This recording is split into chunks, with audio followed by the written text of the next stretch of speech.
तर नमस्कार मैत्रिणींनो, माझ्या अजून एका नवीन व्हिडिओमध्ये तुमचं सगळ्यांचं स्वागत आहे. श्री स्वामी समर्थ. तर मी कुठं आले बघू शकता. तर मी आले माझ्या मावशीकड. तर माझ्या मावस भावाने ना त्याचं सलूनचं दुकान टाकलंय. तर सलूनचं दुकान म्हणल्यावर तुम्हाला समजलंच असेल आम्ही कोणत्या कास्टचं आहोत. तर असं आमचं सलूनचं दुकान आहे. तर माझ्या भावानं खूप छान असं दुकान टाकलेलं आहे. तर त्याचं आज ओपनिंग होतं. तर असं त्याच्या आई बाबांकडून म्हणजेच माझ्या मावशी आणि काकांच्या हस्ते त्याचा दुकानचं ओपनिंग केलेलं आहे.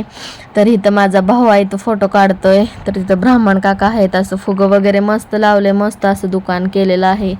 असं सगळं वरून PVP वगैरे सगळं असं केलेलं आहे छानपैकी. तर खूप सारी लोक पण आली होती दुकानच्या पूजेला, पाहुणे रावळे सगळे चालते. तर इथं माझी मावशी, तर ही आहे माझी मावशी. तर मस्त असं ओपनिंग वगैरे झालं आहे. तर कसं वाटलं दुकान नक्की कमेंटमध्ये सांगा. श्री स्वामी समर्थ.